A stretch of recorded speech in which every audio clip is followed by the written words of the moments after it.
3, miss. Car 4. Car 1. Car 1. Car 1? Right in there.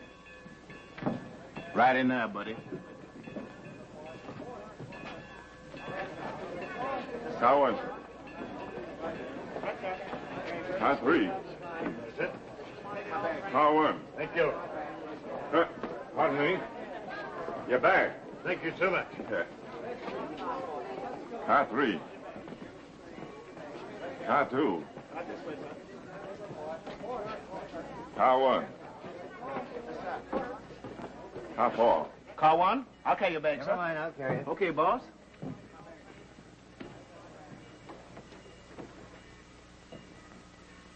Didn't I tell you I wanted a compartment in the middle of the train? Yes, Mr. Gillard, but the reservation clerk at the hotel said this was the only accommodation left.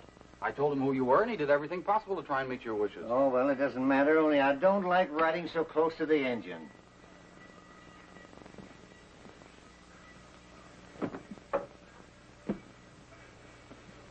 I hope you have a pleasant trip, Mr. Gillard. Oh, don't forget to lock the door, sir. You can't tell on these trains. That's all right, Black. I've carried diamonds before. Tell Mr. Wartzel I'll wire him from Montreal. Very good, sir.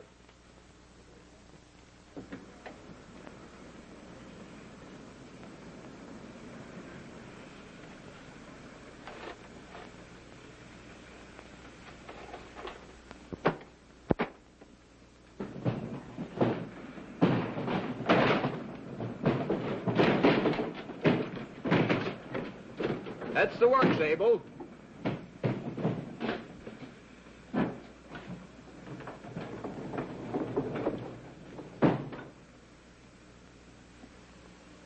What? Take it away, Mac.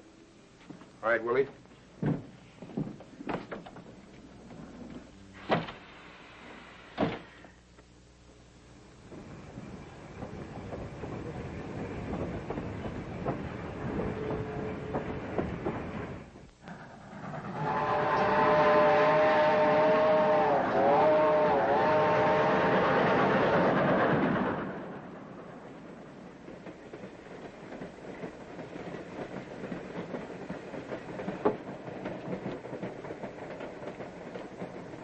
Come on, play cards.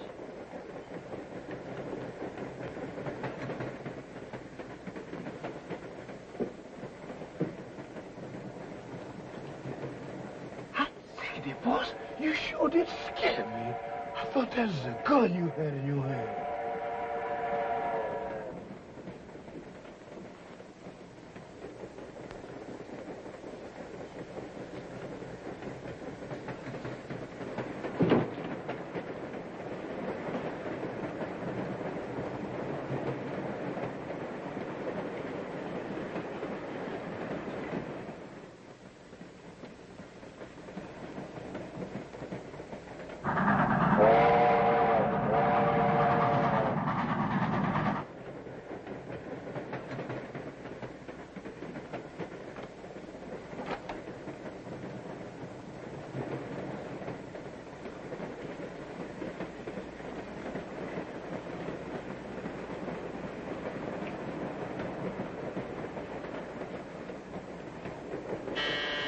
Who is it? Just a minute. Come in. Thank you.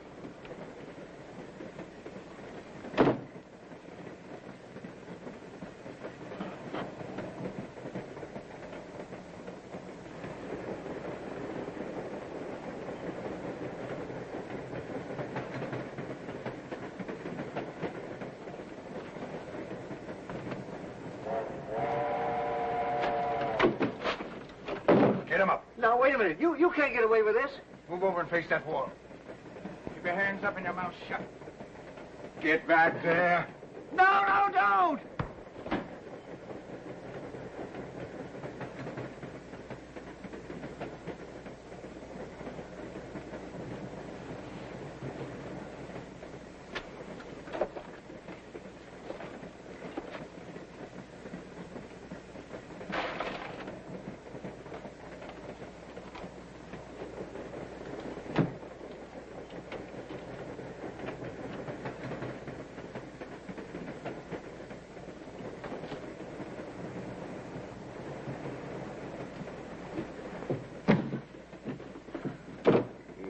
trap shut. What do you got in that bag? Nothing. Nothing you'd want. Just papers. Oh, yeah? Well, suppose we take a look. Come on, open it up. All right, get it open. They're no good to you. Yeah? Maybe they ain't. But I'm going to take them with me just to teach you to mind your own business. Oh, please don't. Please. Now, don't stick your head out this door or make any noise. You might get hurt.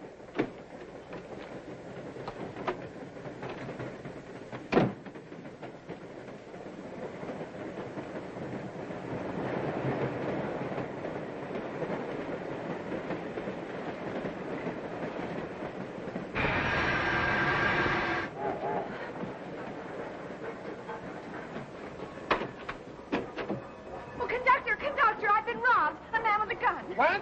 What did he look like? Which way did he go? Well, he started to go that way as I opened my door.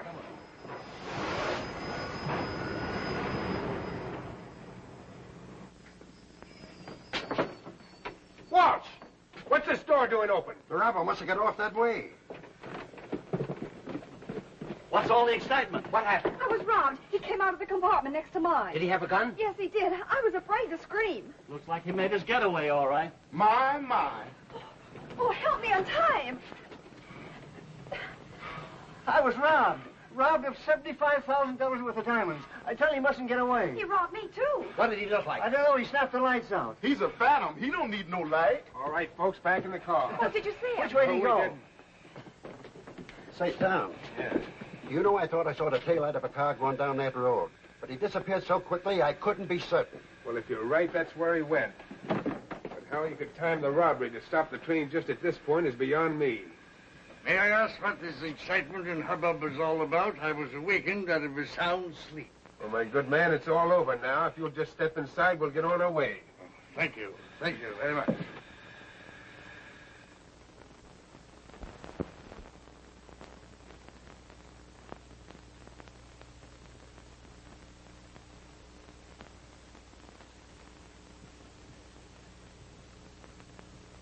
While we have no legal responsibility in regard to your loss, Miss Marshall, we feel morally bound to put the entire resources of the road at your disposal. Our particular function of police and detective work is sheer goodwill upon the part of the railroad toward its passengers. Well, if that's the case, Mr. Harrigan, why don't you do something about it? I've been to the district attorney's office, and I'm convinced that they don't know any more of the whereabouts of the robbers than I do. Well, we have 150 passengers on the train to check, the background and habits of the crew. Mr. Harrigan, those papers I was robbed of are the only existing proof that my mother and I had at my uncle's estate. Why, they represent all we have in the world. Well, perhaps when the thief discovers that they are of no value to him, he may return them to you. Well, he's had 10 days to do it. Oh, I'm certain that the only way we'll ever get them back is to find him. Well, this is a most unusual case. The area in which the robbery occurred is very sparsely settled. Before a police cordon could be established, the robbers could have been 150 miles away in any direction. That's just it. And nobody's doing anything about it.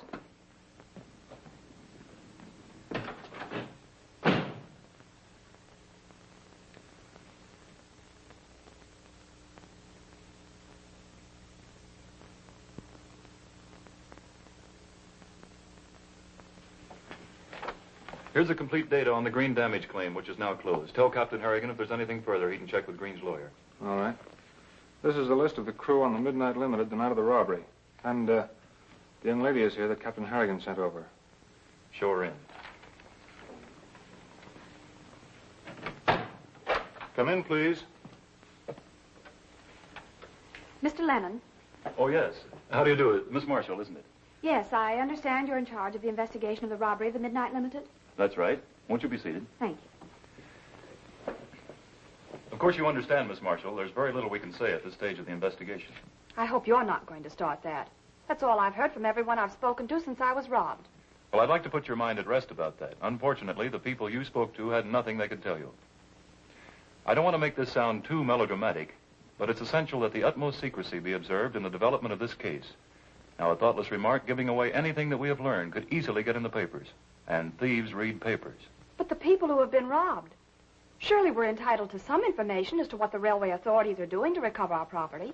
I think if you should check the record of the police department of this railroad, you'd feel a decided increase in confidence at leaving the thing in our hands. Now, you're asking me to go home and wait with folded hands until you find the papers. Papers that mean everything to Mother and me. I realize it's a difficult thing to do, and I'd like to take you into our confidence. But for your own sake, I don't dare. You may have a very efficient police department, but up to date, I haven't seen any evidence that it is. I know that if I had something to do with it, I'd get results. Why can't I help? I'm afraid, Miss Marshall, that would be a little difficult to arrange. But I know I could be of some assistance to you. After all, I'm the only one that actually saw the robber. Nobody reported that. I was told no one saw him. Well, I didn't see his features very clearly, as the corridor was dimly lit. This is very important information. I must talk to Captain Harrigan about this at once. Let's see. He would be at lunch now. Could I, would you, could I take you to... To lunch? Yes. All right. But I'll probably be very boring. I'm not going to talk about anything but the case. Well, I can honestly promise that I'll do the same.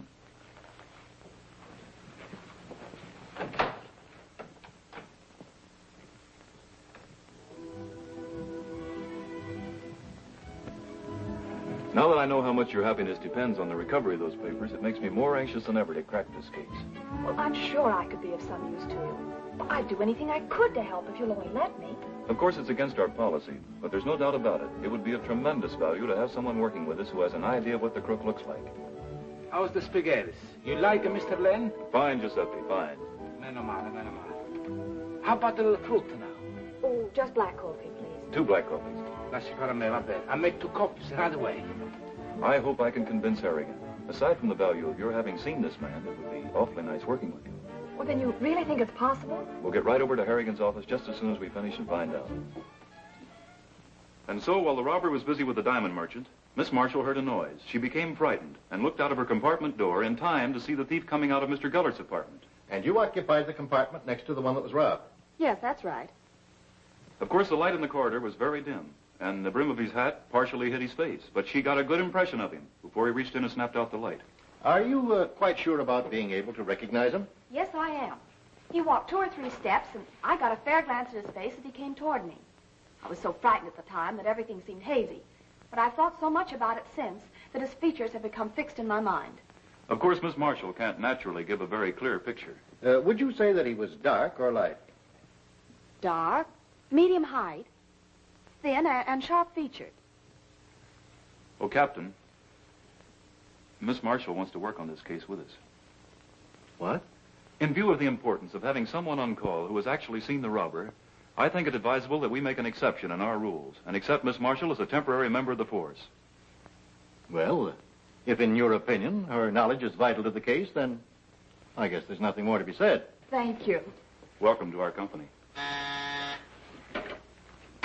Yes? All right. They've got the train crew in for you to check on their original statements. Oh, fine. Here's the list. Who do you want in first? Well, let's start with Thomas. Send Thomas in.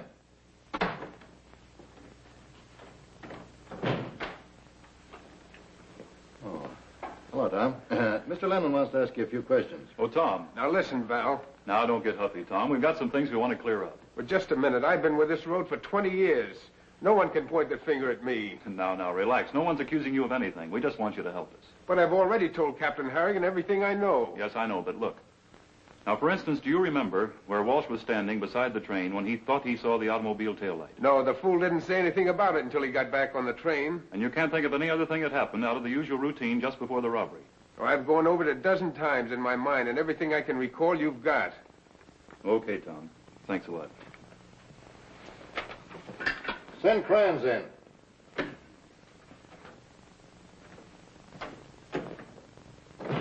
Kranz, I see by this card that you worked for the Denver and Western for 5 years. And you worked for us during the last 3 years. That's right. Well, between the time you left the Denver and Western and came to work for us, there's a 4-month period we have no account of. What did you do during that time? Hunted for a job. Well, why did you leave the Denver and Western after 5 years? Well, my wife wanted to be nearer folks. They live in Connecticut. So during that time, you were looking for a job in New York? Yes, I was. Did you apply to any other road before you came to work for this one?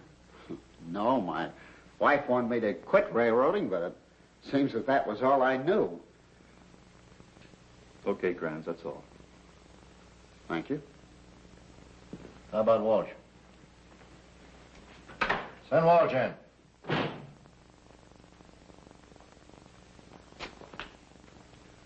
Walsh, you've worked on this railroad for 10 years. Look, Mr. Lennon, you're wasting your time. My movements are all down in that report. Yes, I see. It's very complete.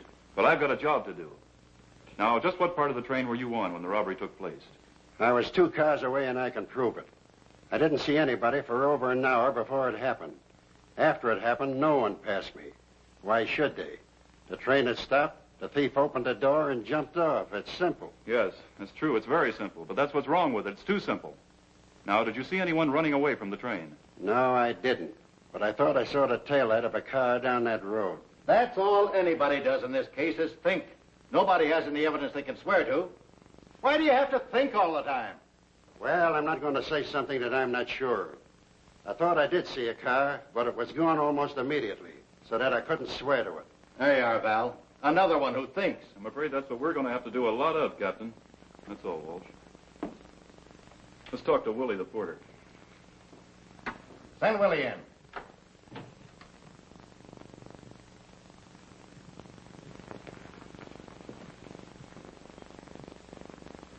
Willie, I want you to take your mind back to the night of the robbery. Boss, I've been trying to keep my mind from going back to the robbery. I like a quiet life. Well, what do you remember about it? What does your mind keep going back to? Nothing, sir. My mind just keep going back to a blank. We've got to have more than a blank, Willie. Now think. Do you remember seeing anyone roaming around the coach? I don't know, boss. Sometimes I think I saw a great big tough-looking stranger roaming around. And sometimes I think it was just my mind roaming around. You're being a great help, Willie. Yes, sir, boss. I'm willing to help every way I can, but I can't get no cooperation from my memory. Well, what do you think? We're exactly where we started. Well, the man just can't vanish into thin air. Is that all, Mr. Lennon, please, sir? Yeah, that's all, Willie. Thank you, sir.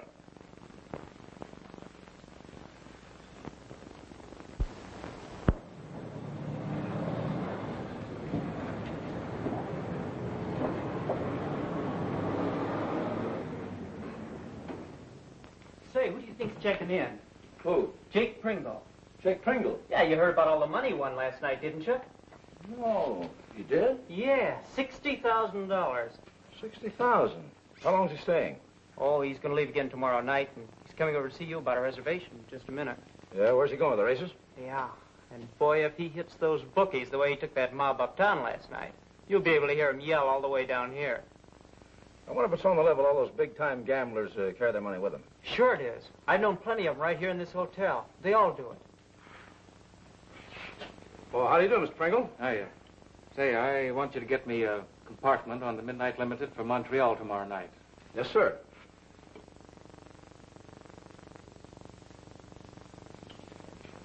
This is Ritz Plaza. Yeah, I want to reserve one compartment on the Midnight Limited for Montreal tomorrow night. They tell me you gave the boys quite a shellacking night before last. Yeah, whenever those pikers lose a little money, they squawk to everybody in town. Yeah, you said it. Is that the only one you have? Are you sure? All right, thank you.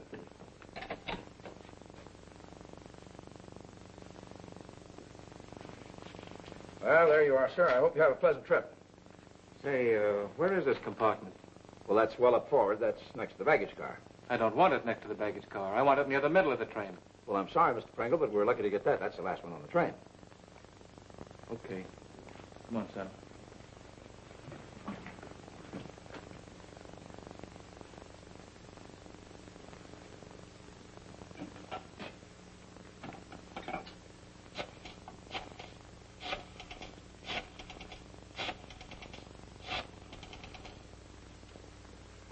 Hello, this is Joe. Yeah, Joe, Ritz Plaza. Jake Pringle, the gambler, is leaving tomorrow night. Yeah. 60 grand. Yeah, I get it. Car 1, compartment E. Yeah. Are you sure he'll have the money on him? Okay, I'll handle it.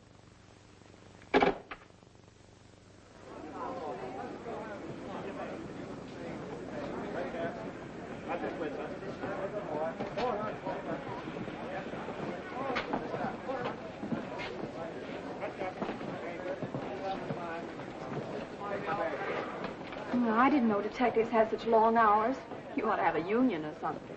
Of course, every case has its disadvantages. But in this case, the advantages overshadow the disadvantages. Sometimes you get some awfully nice fellow workers. You ought to keep your mind on your work, not your fellow workers. Yeah, if I don't get a break in this case soon, I won't have any mind left.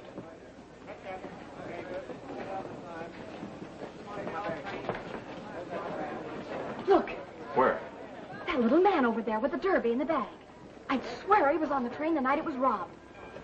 He seemed to be awfully drunk that night. And, well, he looks the same way now. Car 4. Ticket, please. Oh, yes, the ticket. Well, there it is. Right in your hand. Oh, so it is. Car 1. Stupid of me, wasn't it? Say, Brady, follow that drunk right there. See what reservation he has, and I'll check with you later. Yes, sir. He looked kind of shabby to me. Are you sure that's the one you saw on the train? I'm absolutely positive. After the robbery, when they questioned everybody, well, he acted very peculiar. Well, it seems a little far-fetched to me. But let's follow your hunch. Hunch? Why? I'll get reservations, and I'll meet you at the gate. All right.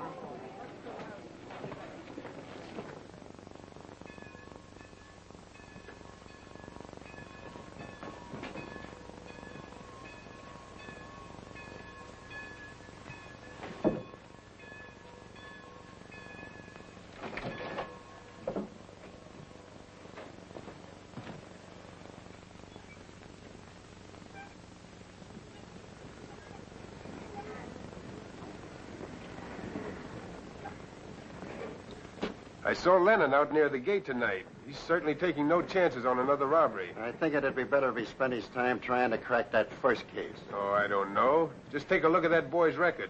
He's cracked some mighty big cases for this road. I think they're dumb hanging around the station. What they should be doing is combing the small towns up north near where we stop. Those big-time crooks always hangs out in a small town till the excitement dies down. Here he comes. Hello, Mr. Lennon, riding with us? Yeah, Tom. We believe we saw someone connected with that robbery getting on board the train. You did? Yes, that little old man that was tipsy, remember? Yes, I remember. Stick by close, will you, Tom? All right, Val.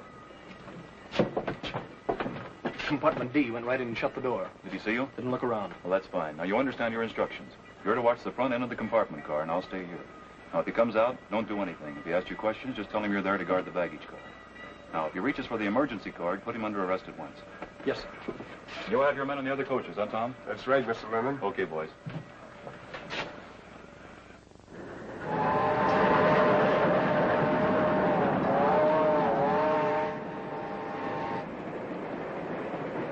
What time is it? It's 1:15. I suppose if he's going to try anything, it'll be another half hour at least. Yes, it was around 1:30 or later the last time. Look, Joan, why don't you get some sleep? I know you're anxious to help, but if he starts anything, you might get hurt. Well, I'm able to take care of myself.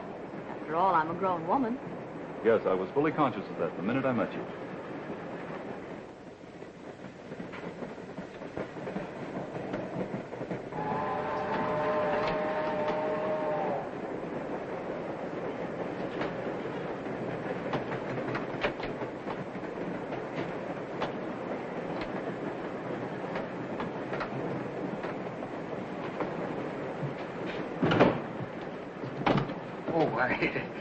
I beg your pardon, my dear young people, but I didn't mean to interrupt you, but I never dreamed that anyone would be up at this late hour.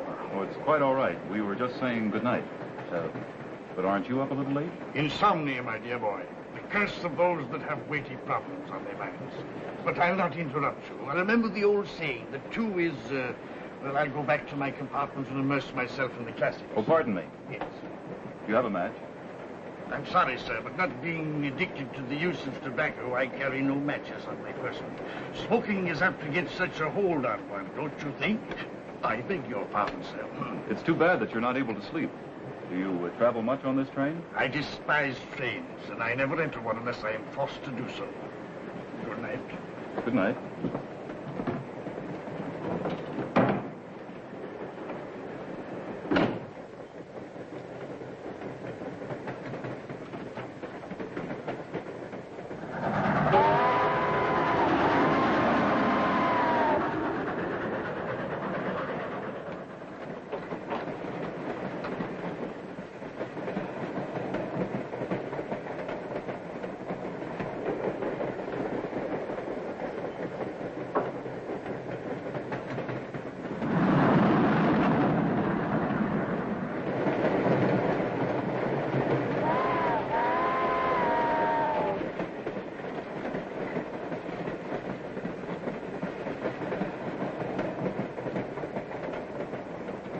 Anything new, Val? He came out about 5 minutes ago. Little guy's on the prowl, all right. Well, what about Bill here standing by for... No, I can handle it all right, Tom. Brady's up at the other end. And if they start anything on this car, we've got him. Okay, Val. Miss Marshall, don't you think you'd better come back to the Pullman and have a little rest? Oh, no, I want to stay here. I think it's terribly exciting. Something's gone wrong.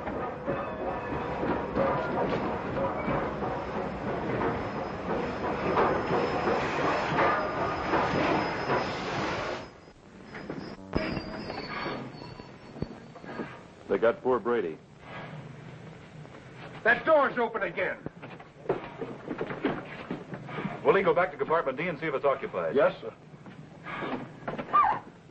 Now, you must be brave. These things happen. Now, go back inside and lie down. Well, I don't want to leave you, Val. I'm frightened. Mr. Lennon, there's been a big robbery. That gambling man, Mr. Pringle, has just been extracted from his bankroll. He's fit to be tied. He's in there, boss.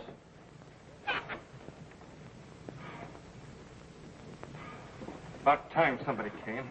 If you hadn't pulled a gun on me, I'd have broken this. Did you see what he looked like? How could I? The door opened, he sticks in his hand, throws a flashlight in my face, and robs me of $60,000 cash. That's the way he robbed me, too. Yeah? Yes, I'm working on Miss Marshall's case now. A detective, huh? That's right. Did anyone know you were carrying that much money on you? Nobody except half the population of New York. The whole town knew I'd made a killing, and everyone knows that I always carry a big roll. Well, did you specifically mention the money to anyone? I just told you, everyone in New York. Well, who knew you were making this trip? Listen here, I'm well known. Say, the guy that sold me this ticket, he seemed pretty nosy. What guy? The clerk at the Hotel Ritz Plaza.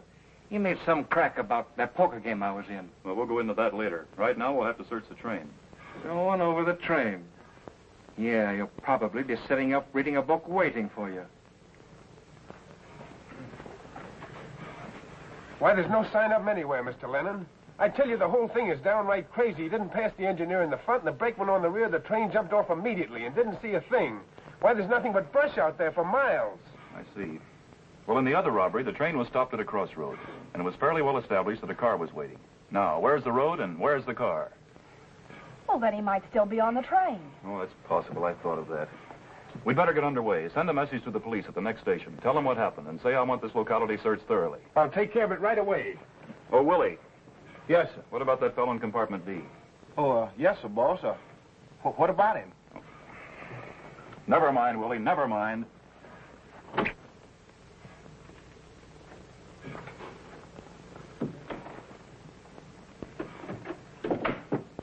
Hey, wake up. Hey, wake up, will you? Well, he's sound asleep. Elementary, my dear Watson. Well, let's find out something about him. You search the bag.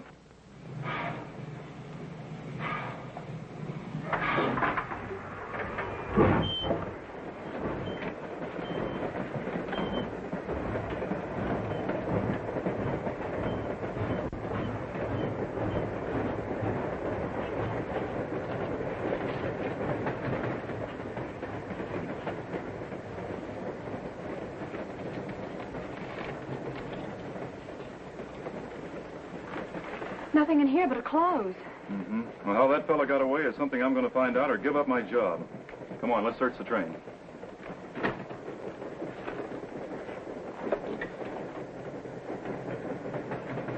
John, where were you when the train stopped? Boss, I was up in the washroom shining shoes, minding my own business. Well, did anyone pass you while you were working? No, sir. Are you sure? Yes, sir. That is, except you and Mr. Wash going up to the head of the car. I don't see how anyone could have passed through here, because I was at the other end of the coach. I think we better run down to the baggage car and see what we can learn there. I think so.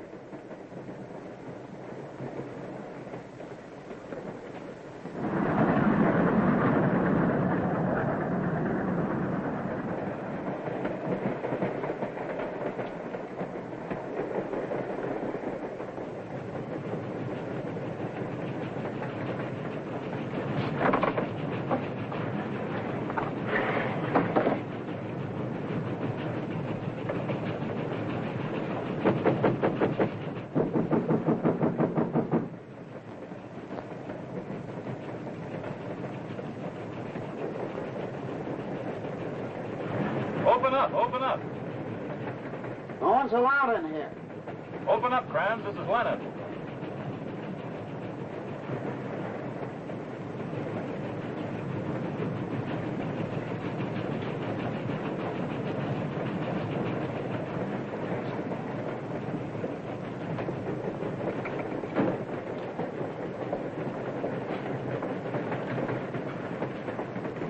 Why didn't you join the others outside when the train stopped? Well, you know the company rules. I've instructions never to leave this car. I'm responsible for all this property. I'm not allowed to take my eyes off it from the time the run begins until I hand it over in Montreal. That's right. Did anyone try and get in here after the train stopped? That's as far as I know. You didn't hear the shot? Well, I heard some kind of sound, but I couldn't swear it was a shot. Somebody hurt? Brady, my best operator, was shot and killed. In the vestibule of the coach just behind this door. You mean they killed a detective? You heard me. Did you catch the guy who did it? No, we didn't, but we will. You got a record of these bodies? Yes. Mr. and Mrs. Lavelle checked through to Montreal. Do you have any idea what time it was when you thought you heard that shot? No, I didn't notice. Well, these seem to be okay. Let's go.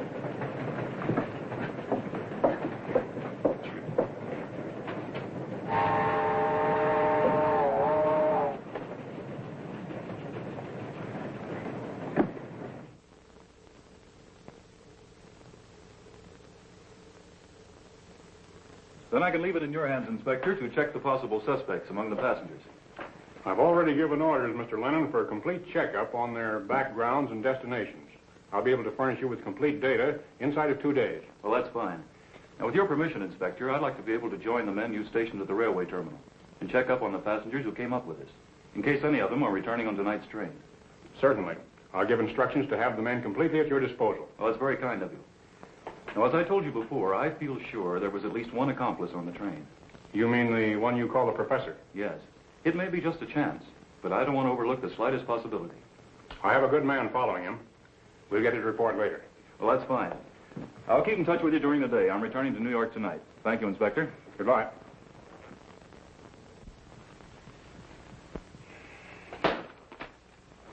This is the most difficult case we've ever had. Why did he have to pick on us twice in the same place? 2 days of the most concentrated work I have ever put in. And at the end of it, what have we got? Just 2 clues.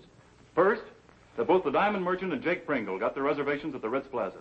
And second, that a certain little drunk who calls himself Professor was on the train both times the robbery was committed. And that he lives at the end of East 12th Street. We're keeping a close watch on this, Professor, all the time. That's fine.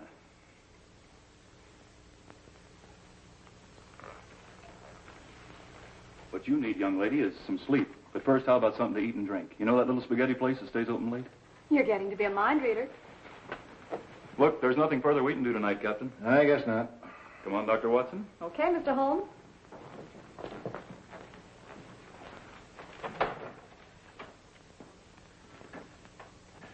Good night. Come up again, eh?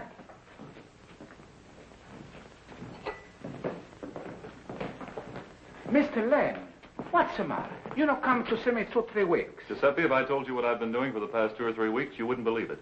I know. If I was a nice-looking fellow like you, I know what I do. Yeah. You sit right here. I'm gonna make it was ravioli for you. Ravioli like you never tasted before. Okay, Giuseppe, but leave the wine. Well, how's your appetite? Oh, not so good. What's the matter? You too tired? No.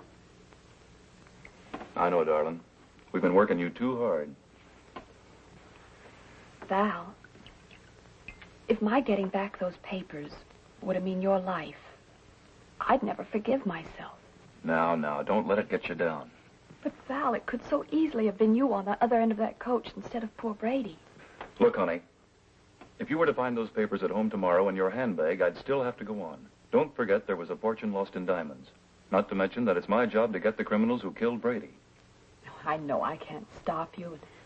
I do realize it at your work, but Val, it frightens me. My dear Watson, Your case is strictly elemental. What you need is a little music. Maybe you're right, Mr. Holmes, but I'm no musician. Neither am I, but I'll do my best.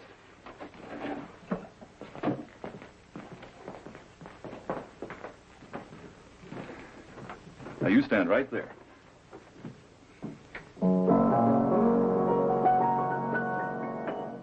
I didn't know you could play. Oh, you know how it is. All great detectives have to have some outlet. When the toil of the day is over and my brow is knotted with care, I feel you smooth the frowns away, dear, with your quiet hands in my hair. How do you like it? Oh, it's lovely. And when you put them in mine, dear, without words I understand. You are silently saying you love me with the touch of your quiet hands. Young lady, I have a very important question I want to ask you, and it concerns only us. Oh, and if I refuse to answer, Mr. Lennon? How long have I known you anyway? Oh, a couple of weeks, I guess. It seems as though I've known you all my life. Darling. Hey, Mr. Len, your raviolis is coming right up.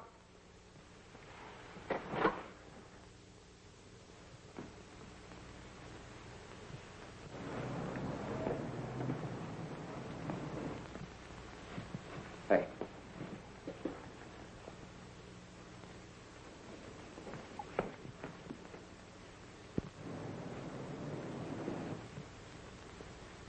He's coming over to the house. Get the other room. Go into your act. Make it fast.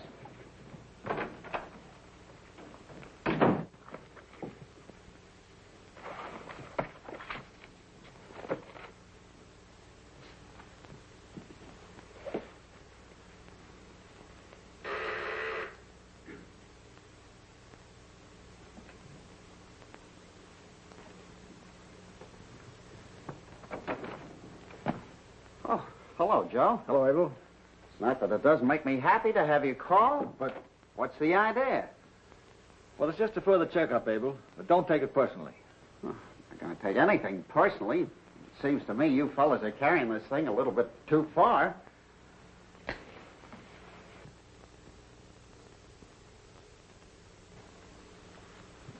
In your statement, you said you didn't open the door of the baggage car when you heard that shot. For the third time, I didn't open the door of the baggage car, so what?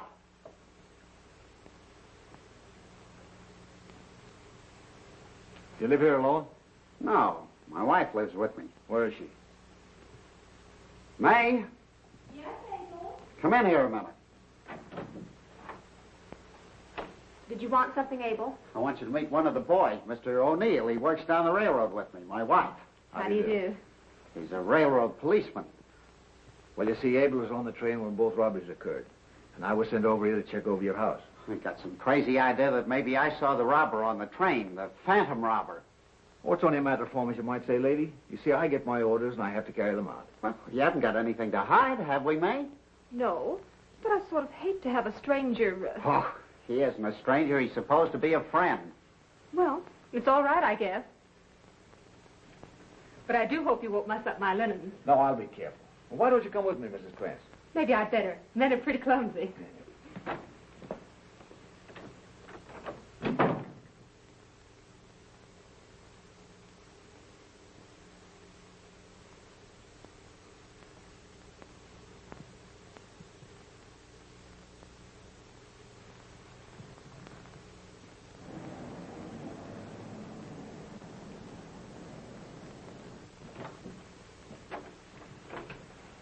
Well, I don't know what it's all about, Abel, but I didn't find nothing. I'm sorry, Mrs. Krantz, if I put you to any inconvenience. But you know I have to do my duty. That's what I've always told Abel. Duty is duty, even if it is unpleasant. Well, good night, Abel. Good night. Good night, Mrs. Krantz. Good night. You must come and see Abel again soon.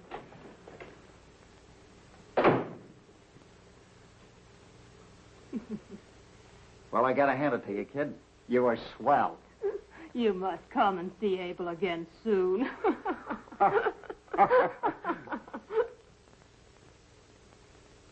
Well, that settles Abel Kranz. Perhaps we exaggerated his importance by thinking he was the only one of the train crew that could have had anything to do with it. After all, you have to admit that studying to become a train dispatcher is a queer occupation for a crook. Yeah. The real accomplices will probably be found in the back of a big limousine studying racing forms.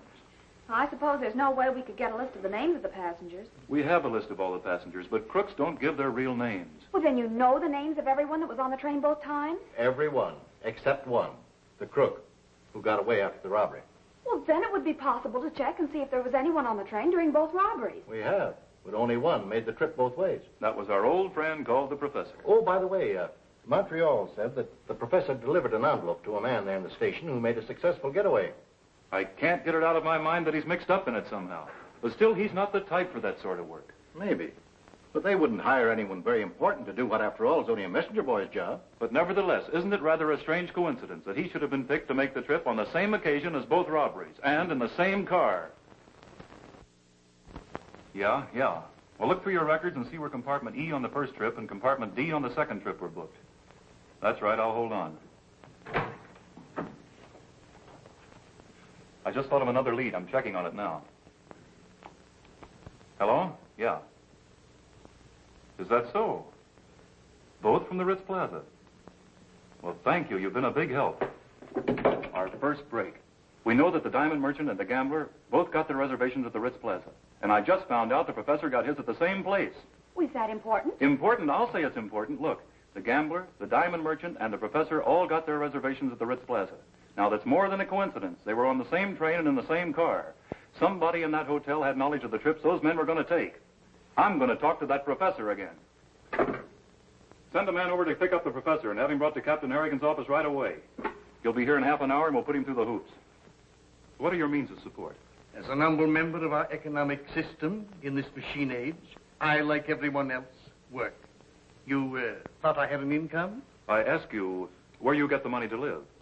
You see in me, sir, a professional traveler. Now, this is serious business, Professor. Please come to the point.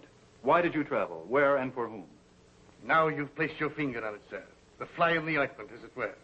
I gladly proffer my destination and some slight reason for my trip. But for whom, I cannot tell you. All right. Now, one thing at a time. Where did you go in Montreal? For a walk. I want to treat you as politely as possible. Now, you're mixed up in a serious affair. And if you don't drop that attitude of yours, I'm going to drop mine. I am being accurate, sir. I was hired to go to Montreal. I was instructed to remain in my compartment until the train arrived there. Then I was to deliver a letter to a gentleman I should meet at a designated spot. And did he show up? Definitely. I delivered the letter. Then my time was mine own until the train left for New York that night. And as I say, sir, I took a walk. And you don't know the name of the man you delivered the letters to? What was the name and address of the man who hired you? How many trips did you make to Montreal?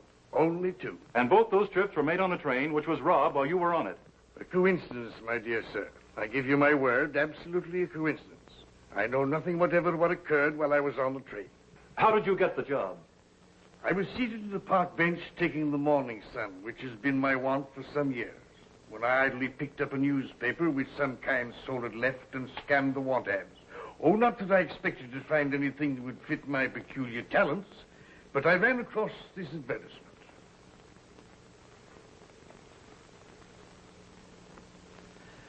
Oh.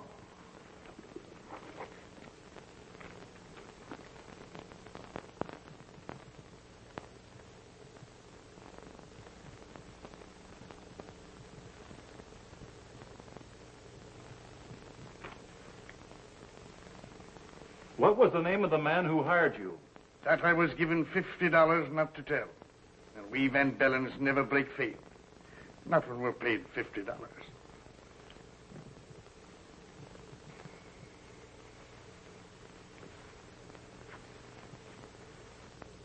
All I can say is it was a richly furnished apartment in a poor neighborhood. My conversation with the gentleman was of the briefest. He merely handed me the ticket and the $50. How did you get in touch with him the second trip? After the completion of my first trip, I ventured to call on him offering my services further. He informed me he could offer me odd jobs at intervals. He Took my telephone number and told me when to call to pick up the tickets the second time. Well? I don't know whether he's a lunatic or a liar, but at least he's consistent. Stick a man with him day and night until this mysterious employer of his calls again. Then we'll take up the trail from there. Thus relieving me of any slur upon my honor.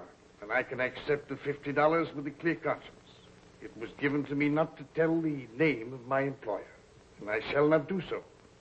But however, I cannot stop you from following me when I go there.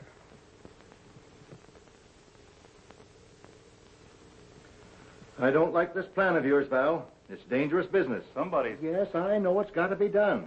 But why not let Bain do it? Bain has a wife. Sure he has.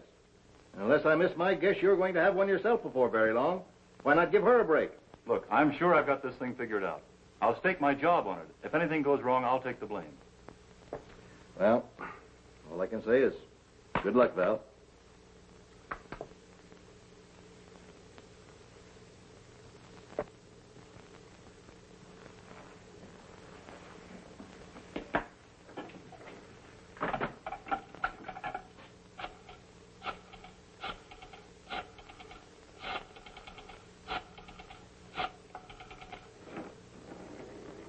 Oh, this is Joe. Joe speaking. Yeah, a tall guy. Frenchman. Yeah, car 1, compartment D. Yeah, 10,000. He's got it on him. Another 3 days of this, Professor, and I'm going to go crazy. I grant you this long confinement is a bit irksome. But, my dear fellow, think of the millions at this precise moment who are engaged in some arduous labor. Yeah, I guess so. Mr. Van Bellen, telephone. Listen, Professor, I'm going to be right behind you. You know what to say. I always know what to say.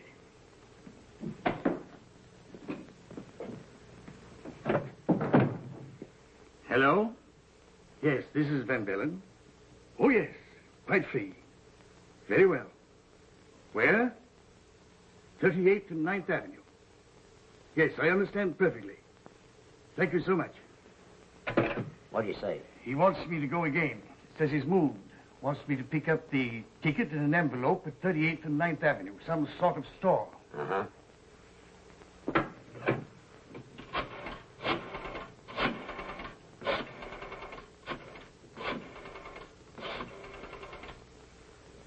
Captain Harrigan? Conway speaking. Yeah, contact has been made. No, he's picking him up at some store. Okay, Captain, I'll follow your instructions.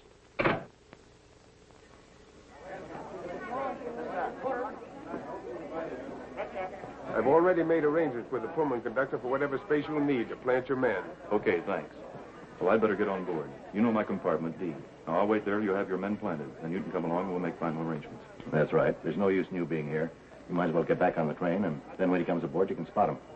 I'll see you later. Car 7. Car 9. Car 4. Car 1. Oh, I feel awfully nervous. You know, I feel a little tight inside myself. You know, just like when you used to play football just before the first kickoff. Car 3. Car 6. Car 7. I haven't seen anyone that even resembles the man that robbed me. Do you suppose he could slip on board at the last moment? You know, I don't think this decoy business of Val's is going to work. I think he's fallen down this time. Well, don't forget we didn't see him last time in spite of watching everyone that went on board. Yet he was there. Well, that's right. I have to hand it to him. He's the phantom robber, all right. Well, there goes the last passenger. We better get aboard. Oh, just a moment, please. All right, Wilbur. You'll have to hurry if you want to make the train.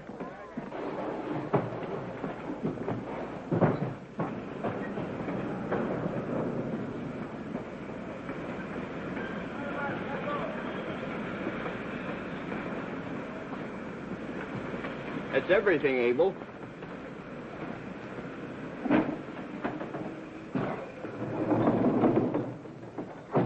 Everything's okay, Captain. Car number 1. I want you to keep on the job tonight, Willie. No going to sleep, you know. No, Captain. No, sir. Are you sure everything's all set? Yes. I've been able to spot my men out of sight without anybody knowing.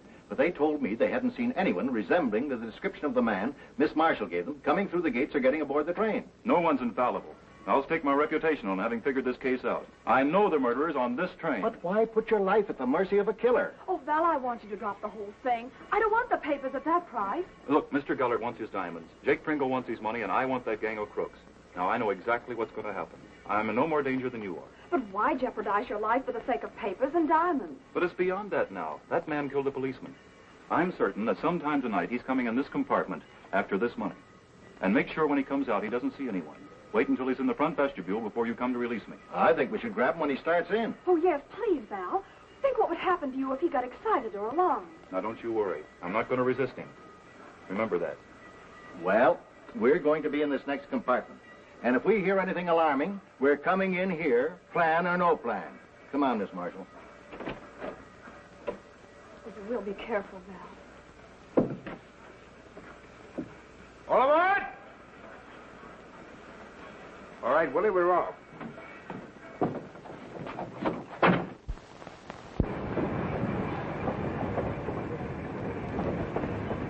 And you stay right here, Mac. Well, were you able to plant your men all right, Captain Harrigan? Yes, I have one in the berth on this car. Mac's going to stay here, and I'm going to be in the compartment next to Mr. Lennon. Very good. Come on, Miss Marshall.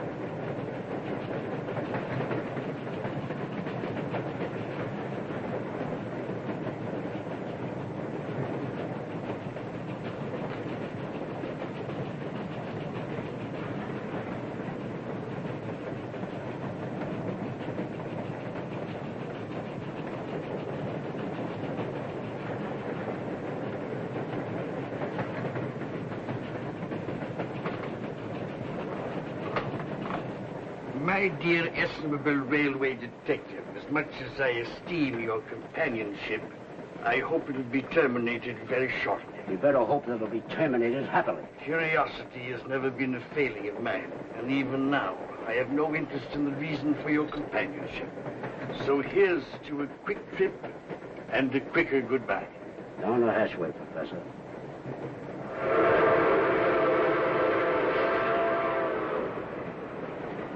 Do you hear anything? Now, Miss Marshall, don't be so nervous. Don't let this plan of valves upset you too much. Oh, Captain Harrigan, I can't stand this. I keep seeing that man creeping closer and closer to Val.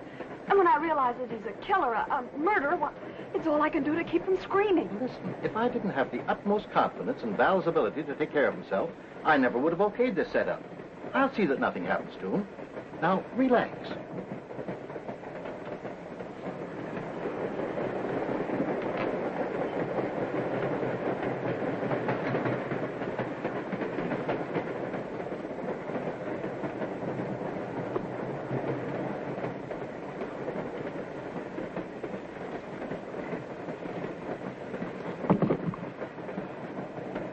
I've never seen so many people walking around this time of night all the days of my life. You give me the fidgets. Laid off that cheap gin, you wouldn't be so nervous. Your face told that, Benny.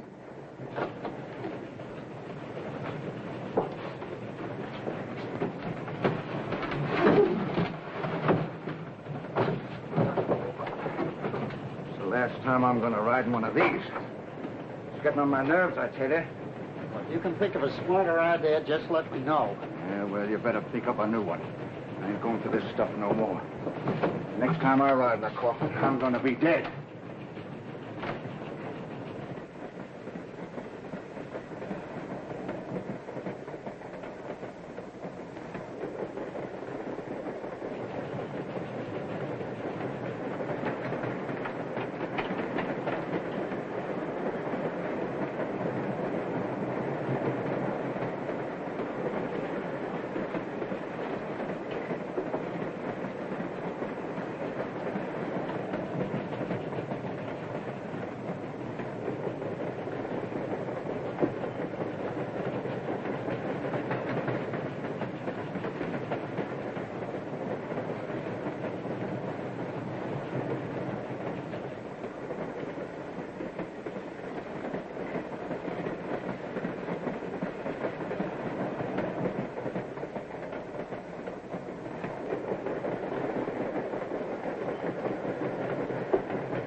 Get him up.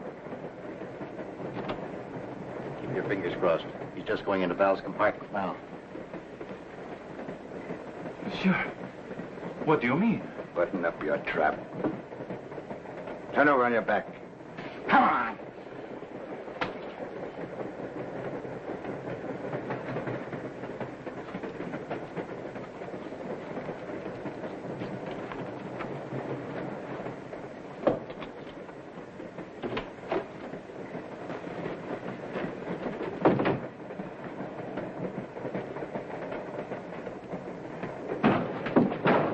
Have any trouble? No, I got to do without a squawk.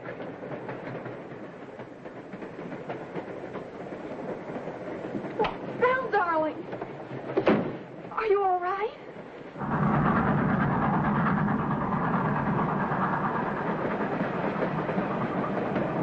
Well, it went through without a hitch. And now for the rest of the plan. We've got to wait till the emergency cord's been pulled and the train stopped. But why wait? But he escaped that way last time. He won't this time. Well, I've gone this far with your plan. I might as well go the rest of the way. I'll go back to the Pullman and get the other man. Right. We'll wait here.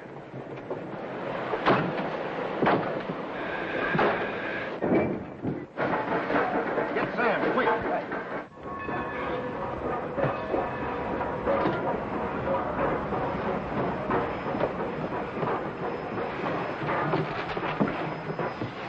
Come on, Sam, let's go. Right. Hurry up, Val, before we lose him. No, we won't. We've got him trapped this time.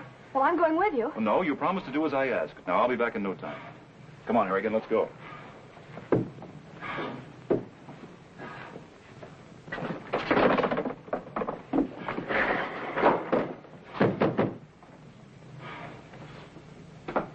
Open up, Kranz. No one can come in here? Open up, Kranz. You're under arrest. You haven't got a chance. Open up and we'll break it down.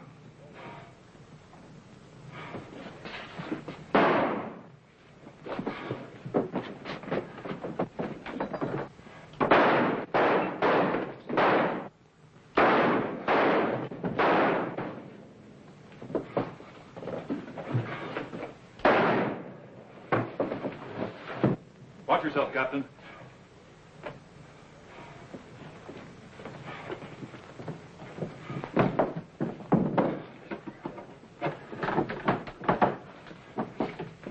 Well, Krantz won't bother us anymore. Now, where's the other one? Unless I miss my guess, he's in here. Give me a lift with that lid, Captain, and watch yourself.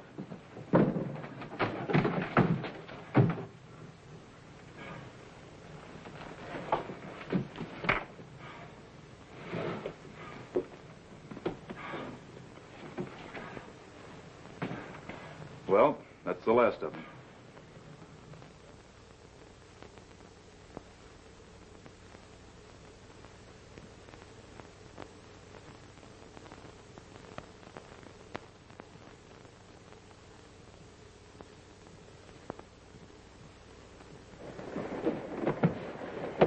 I'd like to extend my congratulations, Mr. Val. Sure was pleased to hear about you and Miss Jones getting married. Thank you, Willie.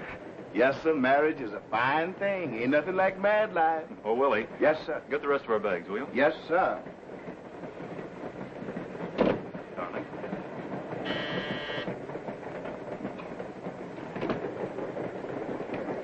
Mr. Lennon, when you start capturing people, you sure do a good job. If you want to watch your step, Willie, you may be next.